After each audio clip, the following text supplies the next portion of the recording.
Viewers of KPFK Pacifica Radio in Los Angeles, this is Uprising and I'm Sonali Kolhatkar. It's Monday, June 29th, 2015. ISIS marks its one-year anniversary with death and destruction in Kobani, Syria, Tunisia, Kuwait and France. We'll turn to veteran foreign correspondent Reese Erlich for more. And is the fight to stop the TransPacific Partnership over? Ilana Solomon of the Sierra Club will tally the victories and defeats and what lies ahead for the movement for fair trade. Plus, a handful of the most obscenely rich families in the U.S. stand to make billions with the repeal of the estate tax.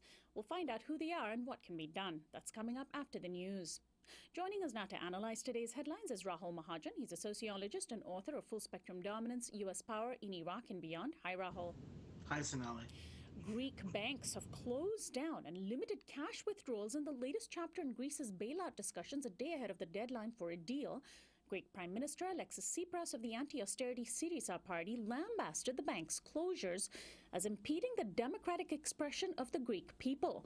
German Chancellor Angela Merkel chided Tsipras, saying that he needed to compromise and that no one can get 100%. She added that the troika of creditors made a, quote, generous offer that was our contribution to a compromise. The German parliament has scheduled a debate on Greece this Wednesday, and Greeks will be voting in a referendum on whether to remain in the Eurozone next Sunday. Meanwhile, Nobel Prize-winning economist Joseph Stiglitz speculated that a Greek exit from the Eurozone could prompt a serious geopolitical crisis for Europe and proposed that the only way forward would be to write off Greece's debt or not require payment for more than a decade. Well, Rahul, it looks extremely likely that there will be no agreement by tomorrow, right?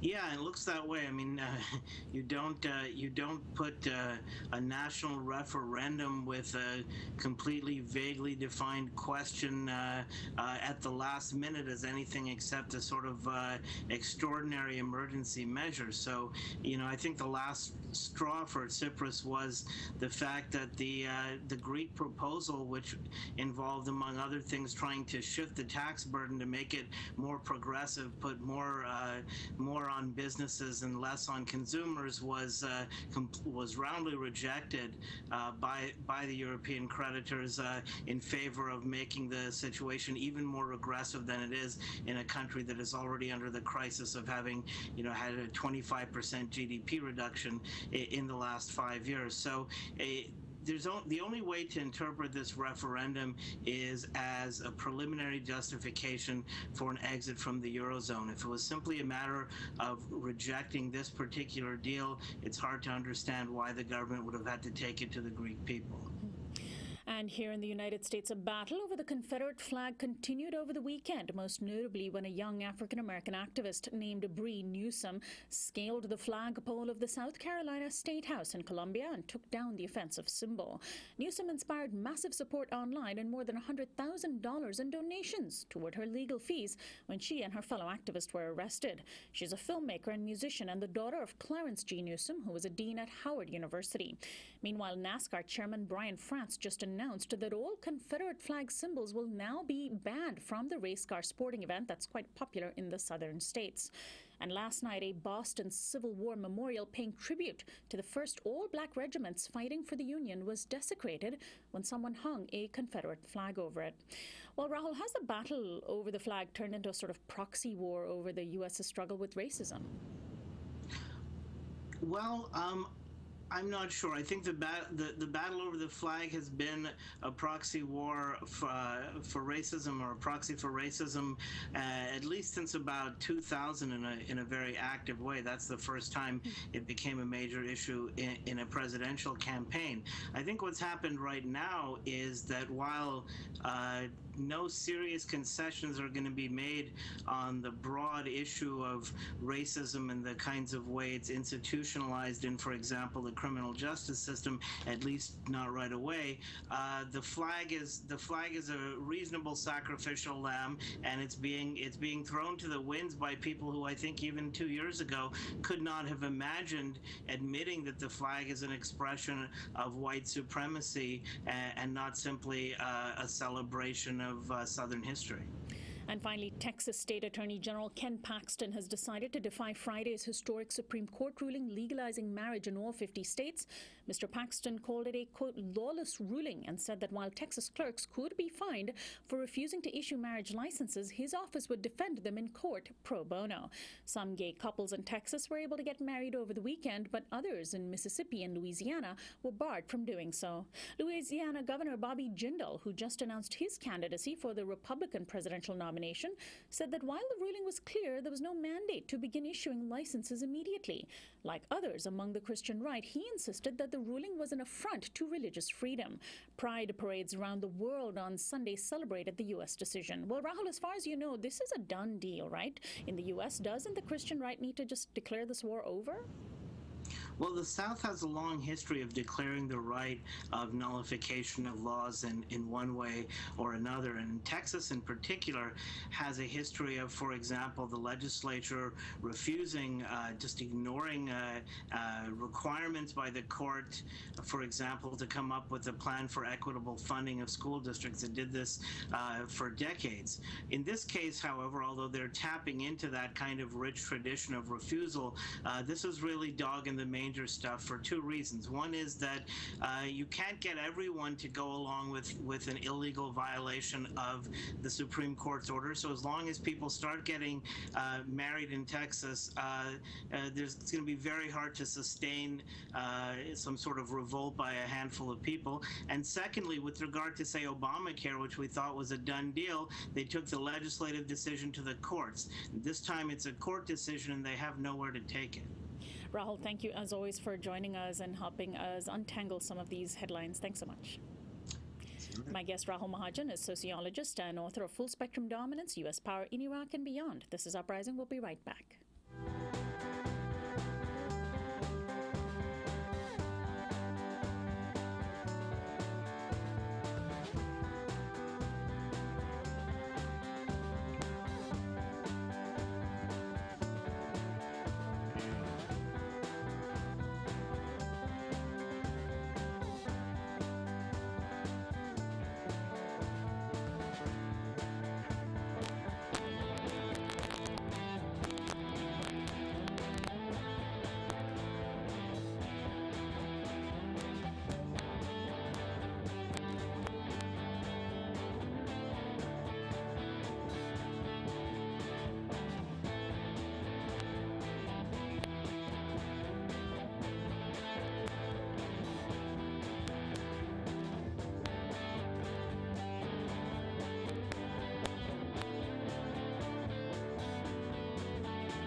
Welcome back to Uprising. I'm Sonali. The Islamic State in Iraq and Syria is celebrating its one-year anniversary today. On June 29, 2014, the group declared itself a caliphate with Abu Bakr al-Baghdadi as its leader.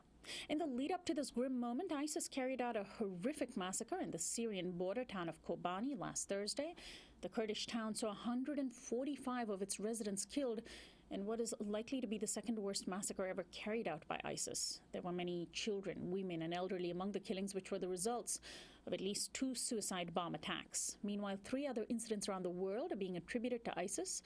Late last week, in Tunisia, an armed attack on a beach resulted in at least 38 deaths, and at least half of those deaths were of British nationals. UK Prime Minister David Cameron has now promised a, quote, full-spectrum response to ISIS, calling it a poisonous death cult.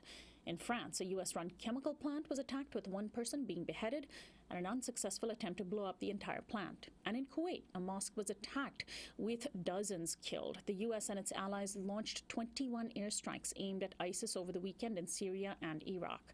My guest is Reese Erlich. He's a veteran freelance foreign correspondent who's traveled widely across the Middle East and has written a number of books, and one of them being Conversations with Terrorists, Middle East Leaders on Politics, Violence, and Empire. And also, his latest book is called Inside Syria, the backstory of the civil war and what the world can expect. Welcome back to the show, Reese. Thank you so much for having me. Now, Kobani just months ago successfully repelled a takeover by ISIS. It was the center of Kurdish resistance, and the U.S. made much of this setback for ISIS. What does this new attack mean with these suicide bombings last Thursday? I mean, how did it happen? How does ISIS have a foothold in this place once again?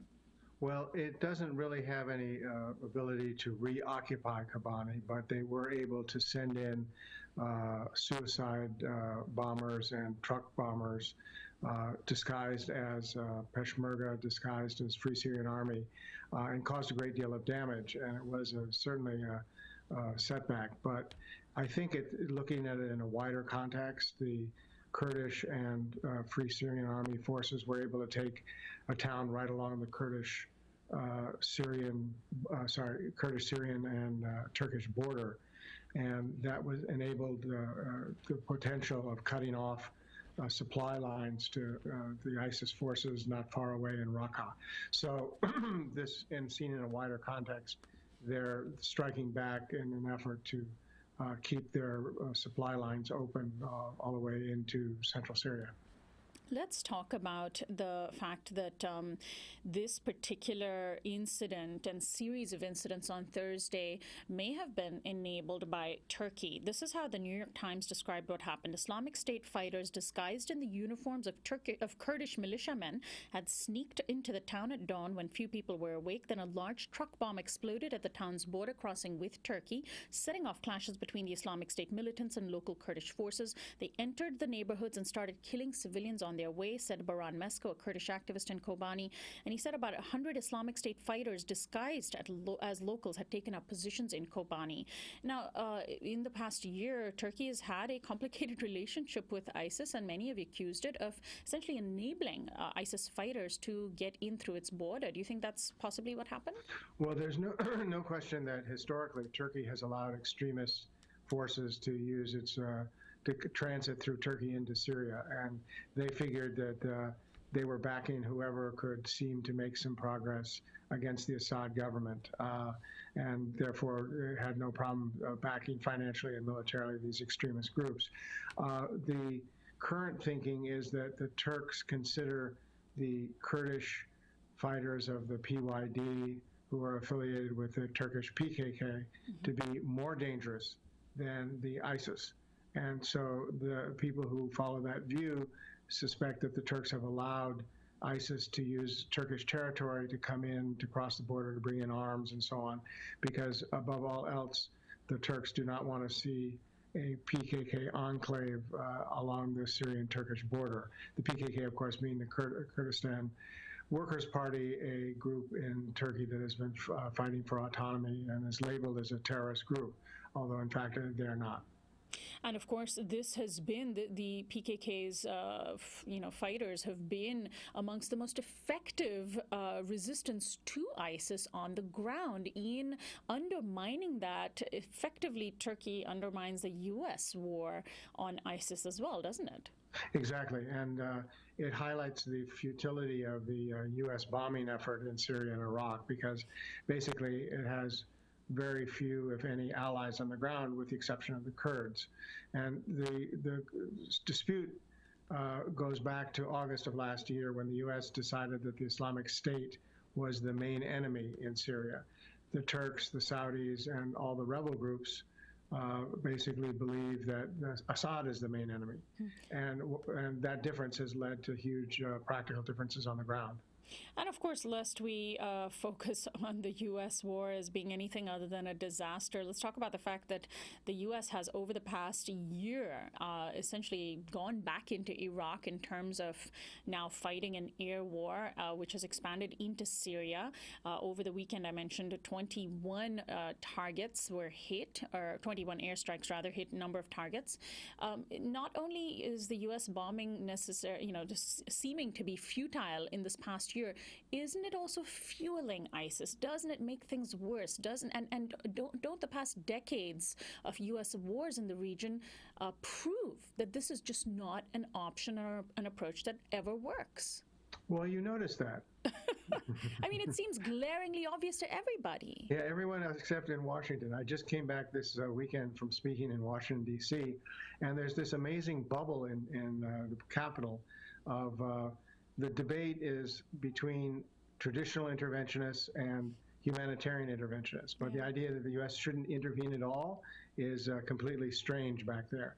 But of course, the rest of the world recognizes that. I was in northern Iraq in the Kurdish region, in August of last year when the bombing started, and I wrote at that time that the U.S. had no allies on the ground to fight door to door as would be necessary to retake territory and cities, and the bombing would not accomplish the goals. And sure enough, that's been the case. And it's been going on almost a year now, and the U.S. continues to bomb, and the Islamic State has become transformed from a very evil, very dangerous group to the people of Syria and Iraq to a very evil, very dangerous group of danger to the whole world. And it's a direct result of the U.S. bombing and all the publicity that they've given them.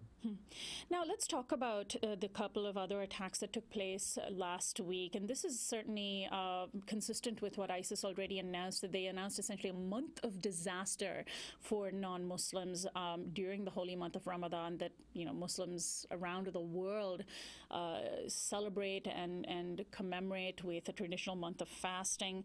In Tunisia, whose Arab Spring Revolution was supposed to be the most successful of all the various revolutions, 38 people at least were killed in a primarily tourist area on a beach. And I understand there were either one or multiple gunmen wielding a Kalashnikov in the resort town of Sousse.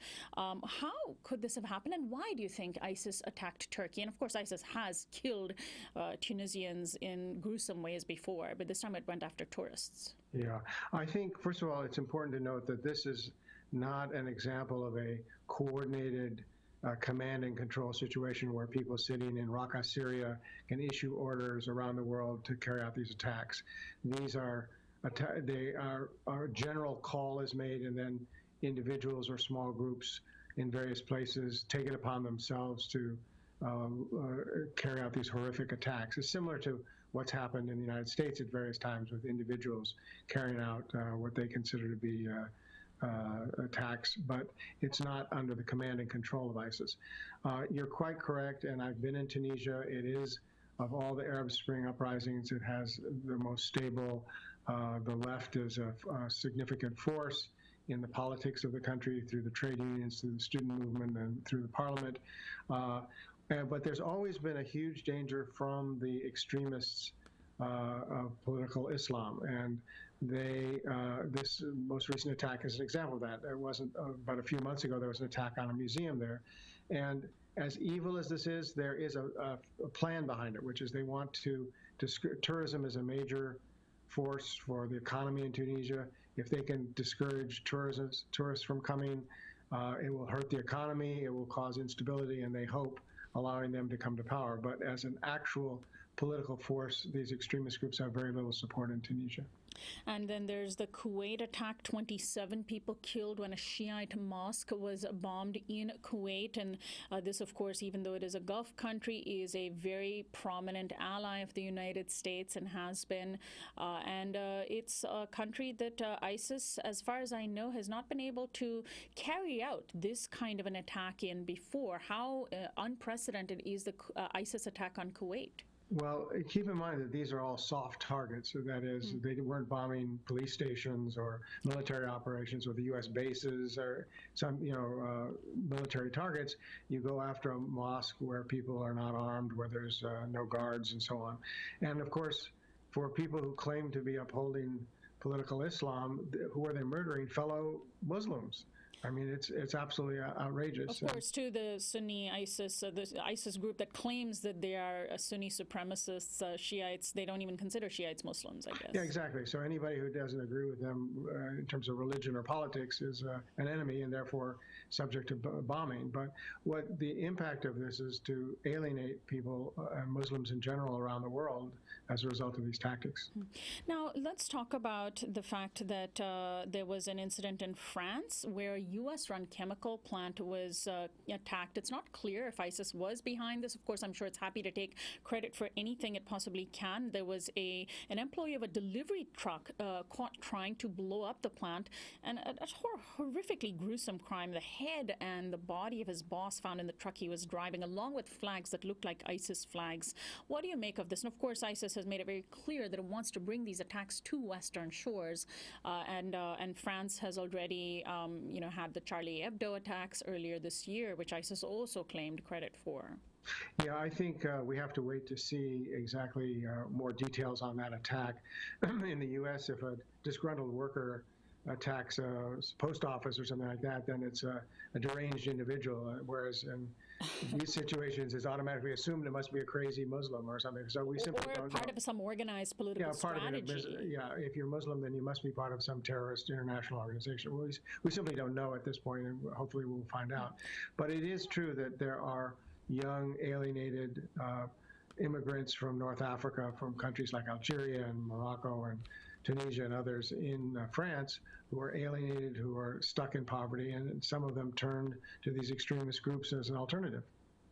Now, I want to bring up David Cameron because he's been quite vocal, Prime Minister of the United Kingdom, who in response to the attack in Tunisia, where a number of Britons were killed, 15, possibly 30 of those killed were British citizens. He has talked about striking back with a full spectrum response against ISIS, but this is exactly what ISIS wants. In killing these British civilians or tourists, essentially, and targeting the West, it wants to draw the West in, and Cameron is very much embracing the bait. And this is also a sort of a dilemma for press, for those of us in the media covering these issues. On the one hand, ISIS desperately wants attention, and their dramatic and gruesome propaganda is designed to elicit disgust and anger. On the other hand, we can't ignore it. How do you view, as a journalist, Reese, these responses and what ISIS is trying to do, and the way in which it's trying to bait the world, basically? Well, keep in mind that media coverage these days doesn't have the same impact it might have some years ago, because ISIS very effectively uses ISIS very effectively uses Facebook and other social media to its advantage, which of course has nothing to do with the mainstream media coverage or even Pacifica type coverage. So I think as journalists, we have to cover what's going on, and keep in mind that the vast majority of Muslims around the world, not to mention everyone else, abhors these kinds of attacks. But to solve the problem, the military attacks are not going to do it alone. You have to undercut them politically. The British, U.S., and other countries have to change their policies, stop the kind of military attacks, stop unquestioned support for Israel. There's a whole list of things that would undercut these groups politically and therefore lay the basis for dealing a death blow militarily. And speaking of Israel, the latest Freedom Flotilla to Gaza was just stopped by Israel, and there have been no casualties so far. And Israel has traditionally, or in the past, attacked them violently, attacked such ships that have been trying to break the siege on Gaza violently. Finally, as ISIS seems to have recovered from its minor setbacks over the past few months, and as it enters its second year as a caliphate, self-declared caliphate, what do you foresee for this summer? Well, in the short run, it's going to be a lot of continued fighting and a very difficult situation. The bombing by the U.S., Britain, and others is not having the impact that they claimed it would, but they're going to continue doing it, which means more civilians continue to die. The Islamic State will have some setbacks, it will have some victories. I don't think there will be a decisive battle. In the medium run, I'm a bit more optimistic because I think there can be a political settlement both in Iraq and Syria. But the short run, there's going to be a lot more fighting and a lot more death. Well, Reese Erlich, I want to thank you so much for joining us today, and I'm sure we'll have you back on the show in the future. Always my pleasure. My guest, Reese Erlich, is a veteran foreign correspondent, and we've been talking about the one-year anniversary of ISIS. He's written a number of books, including Conversations with Terrorists, Middle East Leaders on Politics, Violence, and Empire. And his latest book is called Inside Syria, the Backstory of the Civil War and What the World Can Expect. And a brief announcement, by the way, for our Southern California audience. Exactly a week from tomorrow, Max Blumenthal will be coming to Southern California to present his latest book, The 51-Day War, Ruin and Resistance in Gaza. It's an event organized by Uprising. I'll be interviewing Max on stage, and you can get tickets to this event at kpfk.org.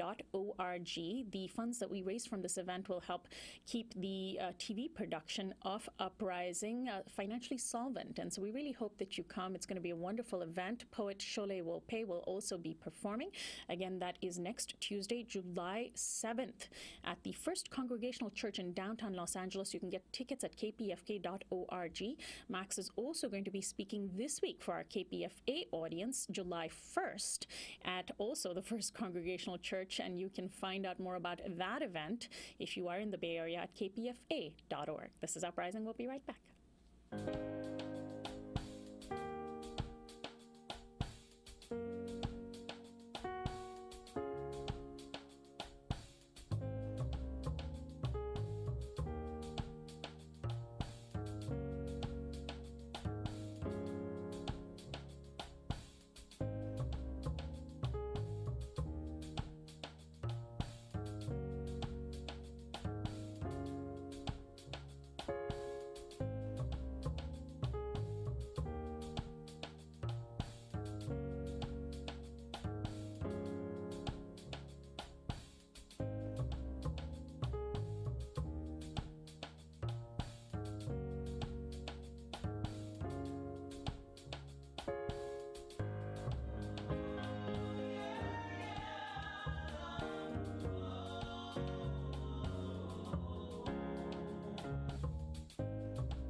Welcome back to Uprising. I'm Sonali Kolhatkar. The Senate passed a major trade promotion authority bill last week that handed President Obama a victory he has been working hard to achieve.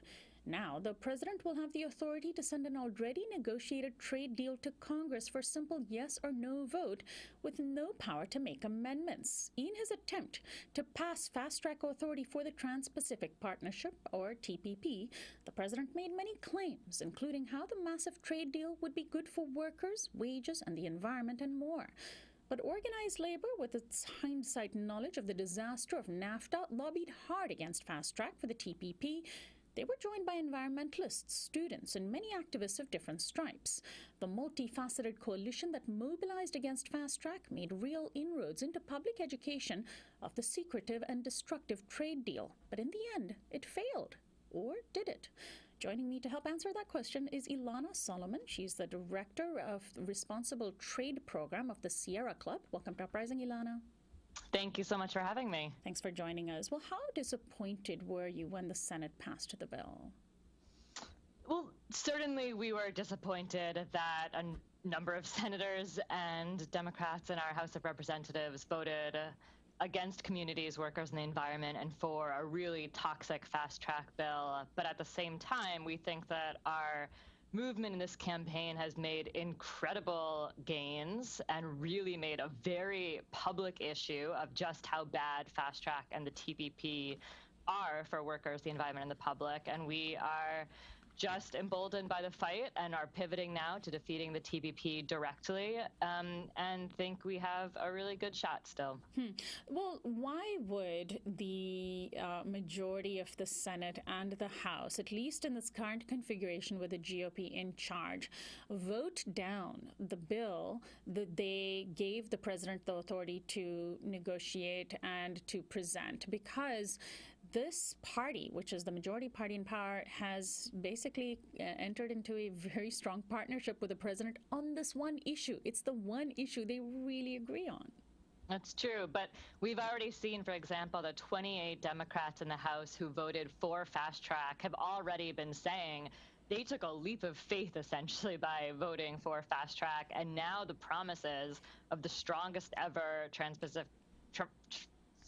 trade agreement for labor and environment, must come to fruition. And we know that that's not going to happen, that the TPP is not a strong trade agreement for workers or the environment. So we do still think that there is going to be a good amount of work to ensure that our Democrats in Congress vote down the TPP. And there's a real question of whether, Republicans alone are still going to want to give President Obama a big win. So it's the Democrats that you think activists are going to be focused on, those who voted for the bill, but I'm assuming also joining with those who voted against Trade Promotion Authority. And the question is if you can get enough Republicans to join, and you may have enough votes when TPP comes up for a vote. Yep, that's exactly right. It's still, an unfinished agreement. Many members of Congress, unfortunately, voted for fast track without even having seen the whole agreement.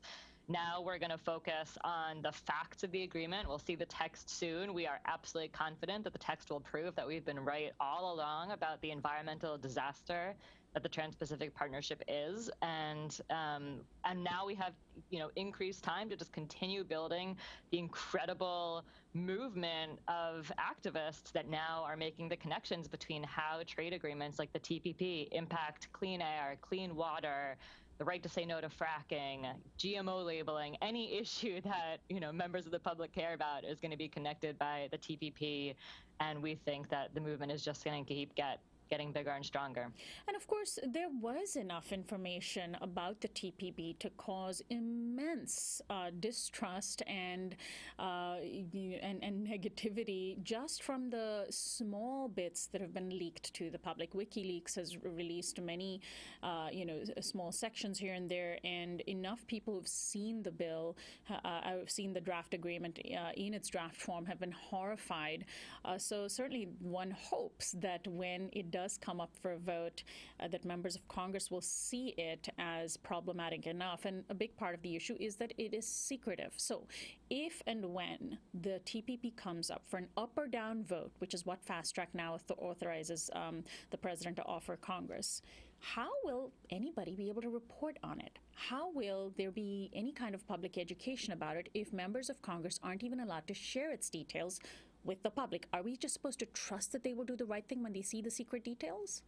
Well, if the TPP concludes, and that's not a foregone conclusion either, but if it does conclude, the text will be public, and it'll be public for at least 60 days. So we will be able to have an open conversation about the contents of the agreement and the facts, on the page. So we will be doing a massive education campaign, analysis of the text, how it harms workers. So it will be public. So what about the contention that it was going to have to be secret for 4 years after it was seen? No, those are some of the draft texts that go into the TPP will remain secret for 4 years, but the actual agreement itself will be fully public if the negotiations conclude before a vote happens. So there is a big opportunity to analyze the text. I mean, believe me, it's far too late to have the text public after it's already been agreed to, but nonetheless, it should have been public years ago, but nonetheless, we will have, if the negotiations conclude, the text of the agreement, and we will be able to do a big education campaign, just furthering understanding of how harmful this pact is. Isn't Obama and aren't the GOP Congress members who voted for this taking a huge risk with this up or down vote if after everything's been negotiated, it's presented to Congress without the power to make amendments, and Congress does manage to vote it down, then it's over? That's absolutely true. Although, as we know, I think the other thing about the up or down vote is that even with fast track pass, Congress does still have the power to demand concessions even after a negotiation has concluded. And that happened in 2007 with our U.S.-Peru free trade agreement, even that did have fast track. So there's still a lot of opportunities for Congress to assert its influence over the negotiations and again, So it can't offer formal amendments, but it can influence the details. Yeah, it can still go back and demand changes in the negotiation process. Let's talk about the fight in the battle against fast track and essentially what's called Trade Promotion Authority. But big challenge for activists like yourself was the fact that the public was essentially quite ignorant, by and large ignorant of what the TPP was all about, because the mainstream media did a terrible job educating folks, right? I mean, wasn't a big part of your job simply getting the word out about the TPP, what it was and what it entailed? That's true. It was a huge part of our job. I do, think that the mainstream media did do a poor job reporting on it, but it wasn't necessarily their fault. Part of the fault was that the negotiations were conducted in such extreme secrecy that no one had the information, members of the public, members of Congress, the media. So members of the public did remain, just didn't have the information they needed for the last 5 years while this pact was under negotiation.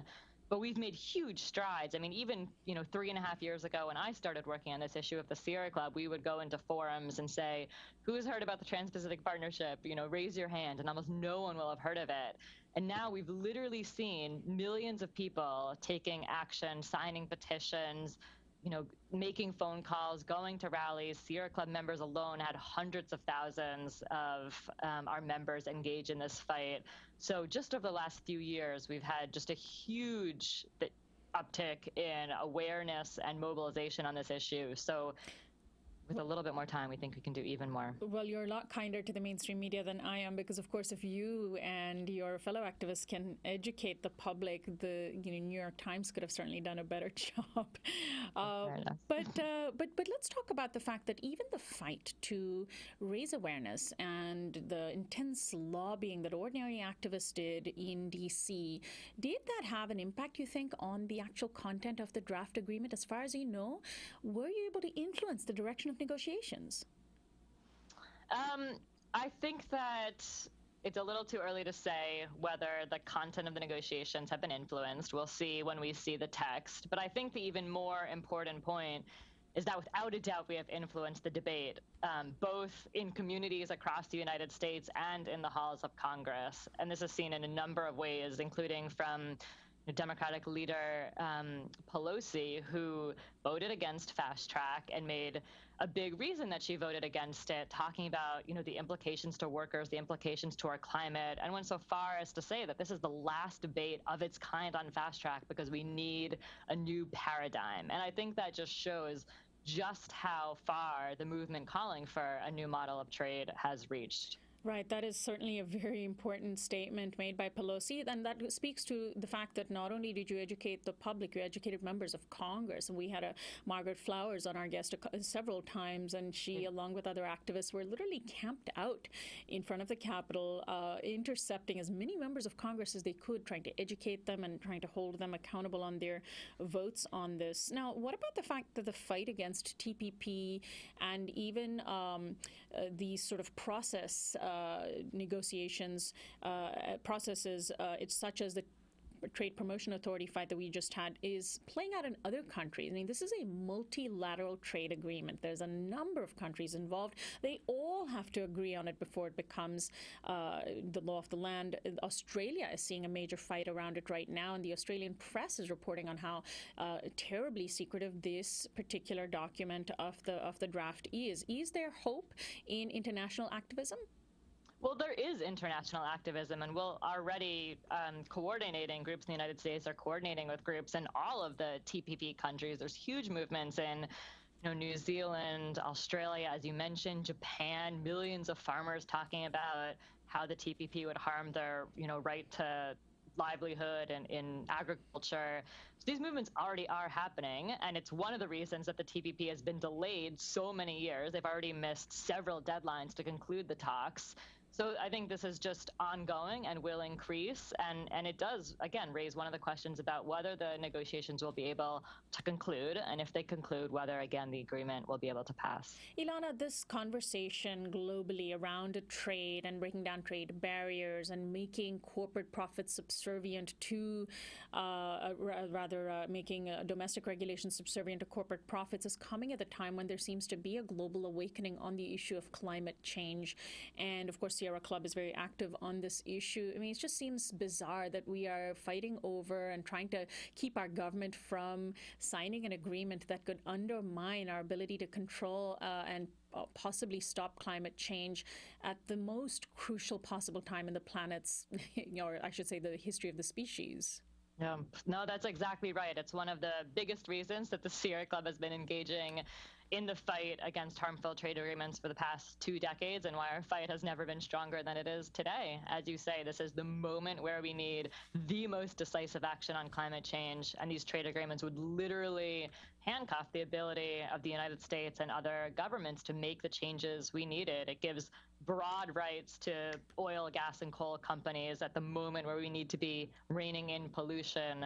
It increases and facilitates exports of fossil fuels like coal, oil, and gas, when scientists and experts tell us that we need to keep the majority of fossil fuels in the ground. So there's a direct contradiction between what we need to do to solve the climate crisis and the rules in these free trade agreements, and that's why we're fighting. Finally, there's TPP, and then there's TTIP, the Transatlantic Trade and Investment Partnership. Unlike TPP, which is primarily with Pacific countries, the TTIP is a trade agreement in process with Europe, far behind TPP in terms of how much has been negotiated. But has the fight, just in terms of tallying the successes against Trade Promotion Authority, has the fight against the TPP and fast track built momentum for against TTIP in a way that could stop it in its tracks before it gets out the door? Yeah, absolutely. And there's already, very strong movement against TTIP in Europe, and there's increased awareness in the United States. It's a newer agreement, only about 2 years old as compared to the Trans-Pacific Partnership, but we know that it's following in the same footsteps of NAFTA and the TPP. And there's more information we have because there's been more leaks out of the European Union. So I think that this movement, again, for fair and responsible trade against harmful free trade agreements is going to be, fighting the TPP, fighting TTIP, and other agreements like it. Well, I want to thank you so much, Ilana, for joining us today and helping us look ahead after this. Several people have been very sad about this fast track win for the president and the GOP. Certainly, there is still hope. There absolutely is. Thank you for having me. Thank you so much, Ilana Solomon. She's the director of the Responsible Trade Program of the Sierra Club. This is Uprising. We'll be back after this break.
Welcome back to Uprising. I'm Sonali Kolhatkar. A new report by the group Public Citizen has found that a teeny tiny sliver of the U.S. public would benefit if the estate tax were to be repealed.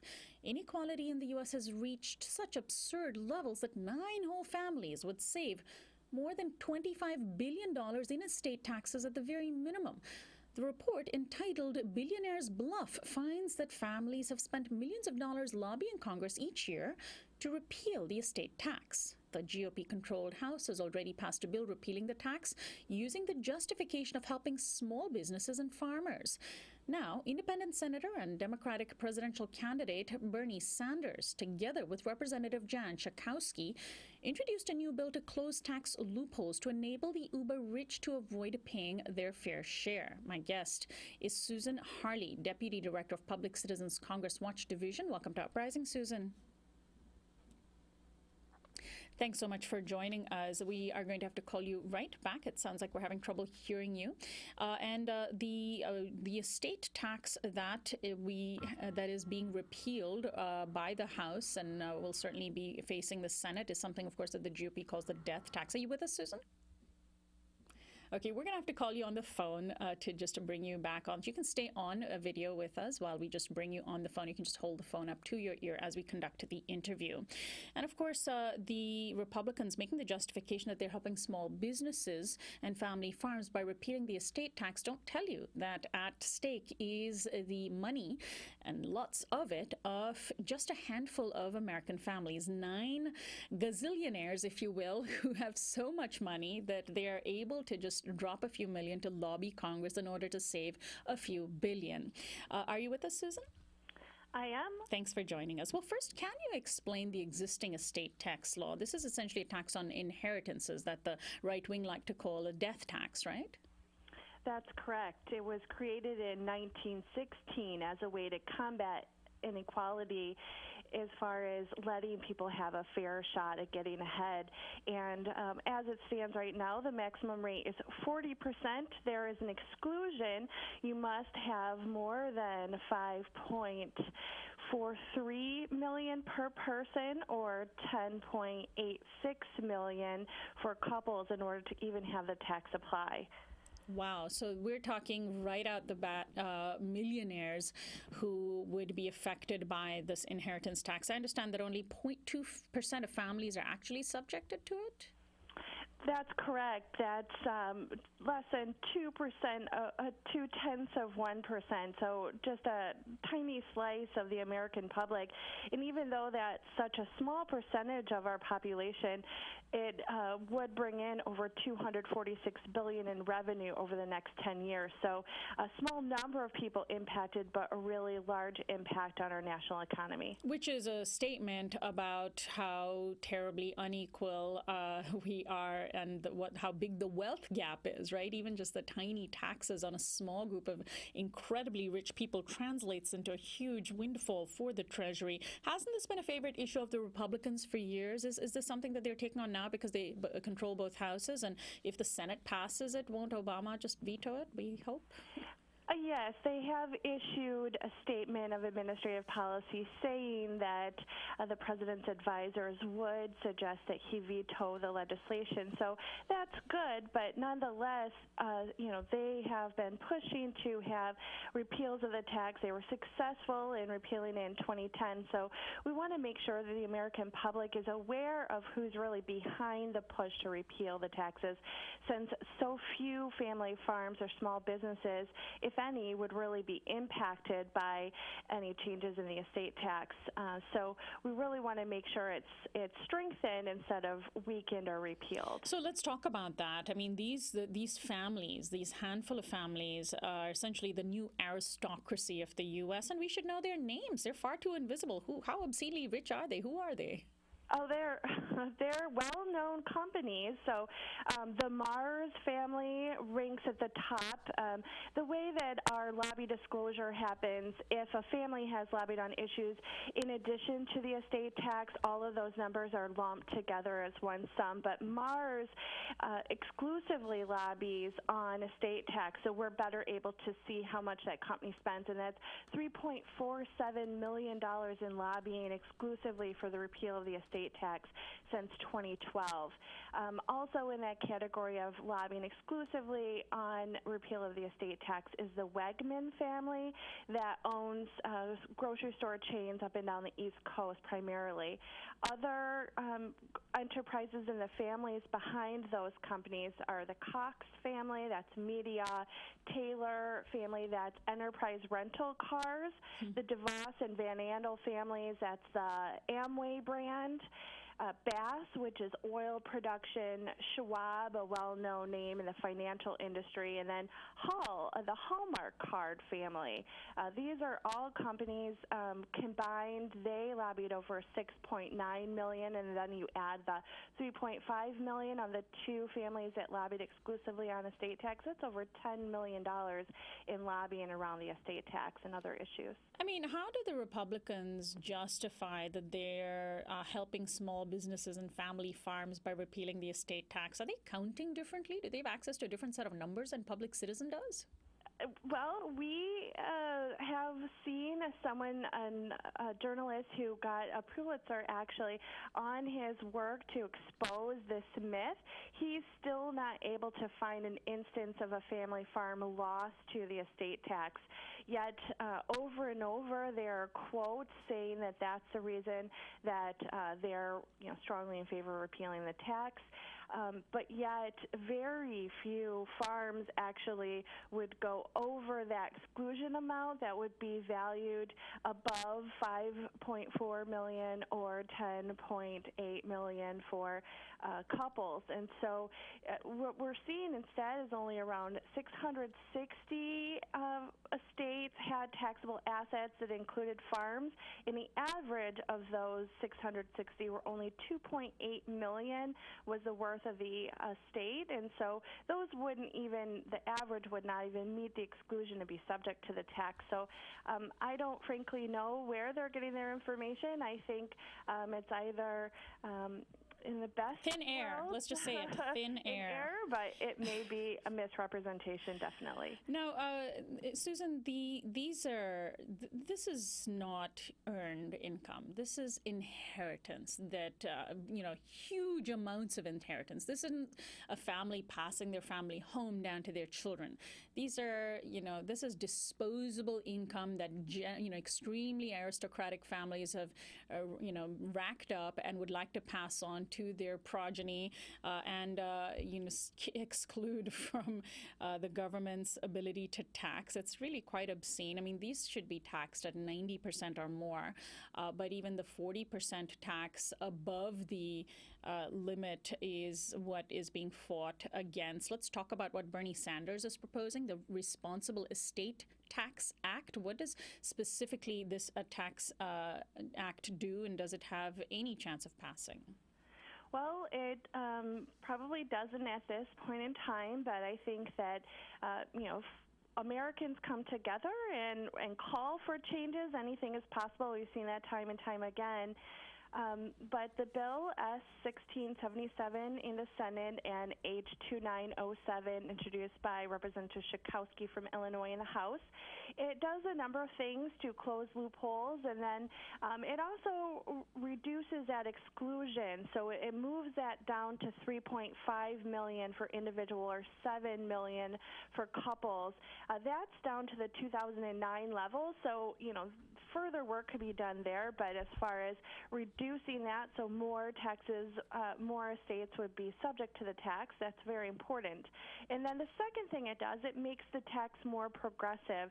So it increases the first rate at which taxes above that exclusion would be subject, and it increases it to 45%. It goes up from there, from 45 to 50% to 55%, and then there's an additional 10% surcharge on 500 million plus level estates up to $1 billion per couple. So it's really nicknamed the billionaire surcharge. So, increasing the progressivity of the tax, making more estates be subject to the tax, and then it closes some loopholes. Right now, there's a lot of abuse of trust by various different names, as well as what's called a generation skipping tax, strengthening that and making it apply to trusts that have a lifetime of more than 50 plus years. So really kind of closing those loopholes, especially around the trusts that have been used, again, to kind of make money not be part of an estate and therefore not taxed. And Susan, this is an issue that ought to really become a major issue and to to an extent has become in the coming presidential election, this extremely long arc of the election where people are, essentially going to be campaigning for a couple of years. But Bernie Sanders has made it an issue. Hillary Clinton has tried to make it an issue. It's really hard, of course, for her to avoid the shadow that her husband's legacy has had on worsening the wealth gap in the country. And that seems to be about it. The 20 or so Republican candidates that have thrown their hat into the ring, their constituency are those 9 families, right? I mean, and that's a huge part of what needs to change just in the long term. I would completely agree, but no matter what, we are seeing that the American public strongly feels that the wealthy are not paying their fair share. A recent survey found that 79% of Americans who responded to the survey felt that the wealthy could pay more. And so I think that public sentiment is definitely going to push this in the debates, whether or not all candidates can ascribe to this view given their campaign financing. I would not necessarily think that that would be the case, but I think the more the public gets engaged in this fight, the more people push back to this inadvisable push to repeal the tax. We'll definitely see some movement on this, and at least we can stop these types of attacks in coming years. And certainly I'm glad you brought up the issue of campaign financing, because that is a huge reason why why politicians can continue to kowtow to the obscenely rich. I want to ask you also finally where people can get a hold of Billionaires Bluff, the report that Public Citizen put out, and what your goal is. What is Public Citizen's goal in in keeping the estate tax intact and going on the offensive with Sanders' act? Yes, definitely. Well, this report, as well as other reports and our work around taxation and other elements of consumer protection, can be found at www.citizen.org. And our goal has really been what it's been since we were founded in 1971 by Ralph Nader, and that is just to expose how there is corruption in our system, expose that those who have the most are trying to keep that, hoard the wealth, and make sure that other people don't have a fair shot. And so we believe in the American dream. We believe that everyone should have an ability to make it in the world, and that's not going to happen if just a handful of companies keep, the families behind those companies keep the vast majority of the wealth. And so we want to just make sure that people understand what's really true, and that they understand that this is a billionaire families pushing the effort to repeal. And that's citizen.org. We'll post a link to uprisingwithsonali.com later today. Thanks so much, Susan. Wonderful. Thank you so much for having me. My guest, Susan Harley, is Deputy Director with Public Citizens Congress Watch Division. And that does it for our program today. This is Uprising. Anna Buss is our assistant producer, and our technical director. Christian Beck is our production coordinator. Kiana Turner is our visual editor and audio engineer, with help from Federico Garcia. Special thanks to Jonathan Alexander for technical assistance. Annie Mendoza is our social media coordinator. Subscribe to our YouTube channel at youtube.com/uprising with Sonali. Your subscription sustains the TV production of Uprising. And our website is uprisingwithsonali.com. Our theme music is by Quetzal. I'm Sonali Golhatkar, host and executive producer of Uprising. I'll see you next time.